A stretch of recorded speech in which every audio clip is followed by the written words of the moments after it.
Let's discuss a few details about the ITIL Foundation exam. To help you focus your studies throughout the course, though, it's important for you to understand how the exam is designed. The questions on the ITIL exam are focused on you having the ability to recall or understand the concepts from this course. Now, the words recall and understand are the key words here. If a question is focused on your ability to recall something, this means you have to be able to identify a definition or a term from the answer choices provided.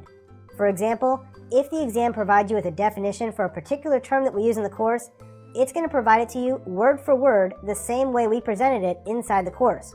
And then you're going to be provided with 4 different terms, and you have to select the appropriate term that matches the definition given. Now, this is a great example of a question using the recall level of difficulty. On the exam, you're going to get 9 questions that are considered recall questions.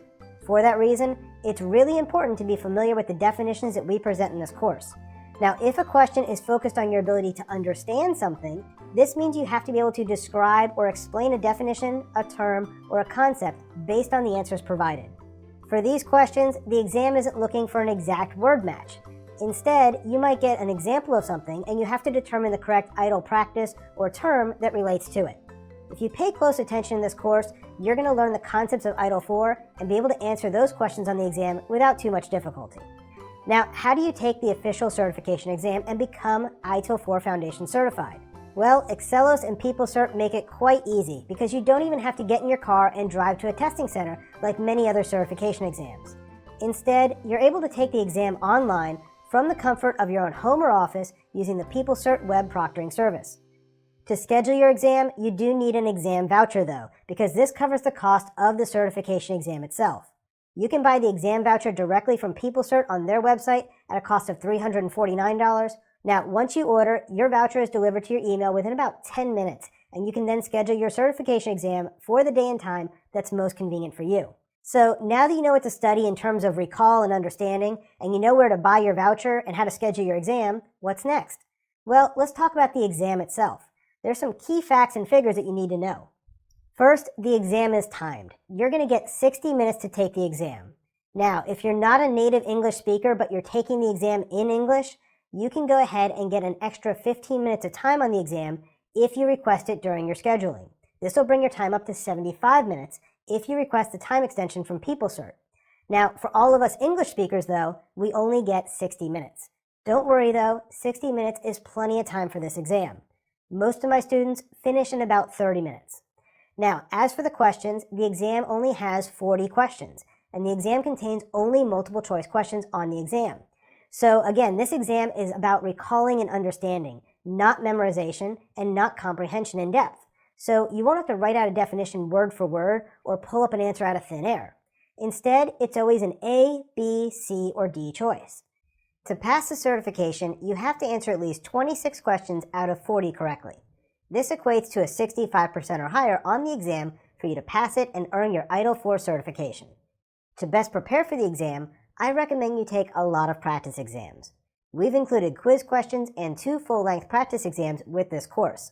When you're taking a practice exam, I recommend aiming for 75% or higher to consider it a pass, because this will give you at least a 10% buffer in case you end up having a bad test day or you get nervous when taking a timed test or certification exam. Now, this is because every time you take the exam, you have to buy a new voucher, and you only want to have to take it once. Now, I've said you're going to get 40 questions on exam day, and they're all multiple choice, but they are made up of 3 different types of multiple choice questions. We call these classic, missing word, and list. Let's take a look at each of these.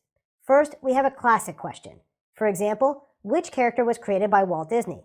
A. Bart Simpson, B. Mickey Mouse, C. Fred Flintstone, or D. Garfield? Well, if you know cartoons, you probably know the answer is B, Mickey Mouse.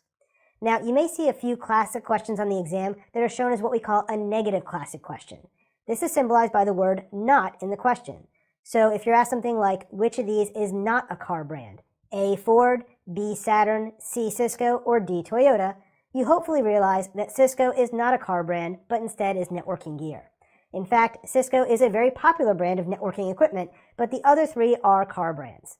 So we would say Cisco is the right answer in this case. The next type of question is what we call a missing word question. On the exam, this is shown by a question mark that would represent a single word or a short phrase of 2, 3, or 4 words. For example, A or and blank is a type of fruit. Is it A, apple, B, carrot, C, onion, or D, celery? Well, the answer is A, apple, because B, C, and D are all types of vegetables. This makes the sentence read as, an apple is a type of fruit. Our final type of question is what's known as a list question. You're probably going to only see one or two of these on your ITIL 4 foundation exam, though. These questions ask it so that more than one correct answer can be provided. So you're going to get a numbered list, and you'll have to choose the right answer that represents two of the correct list items. For example, which ingredients are in a PB&J sandwich? 1, peanut butter, 2, apples, 3, bacon, or 4, grape jelly? Well, as a parent who made a lot of PB&J sandwiches in my life, I can tell you that the answer is 1, peanut butter, and 4, jelly. So we have to find the letter that corresponds with answers 1 and 4 in it, which in this case is D, and that becomes our answer choice. So now that you know all about the exam, I hope you're ready to start learning all about ITIL 4. Let's get started.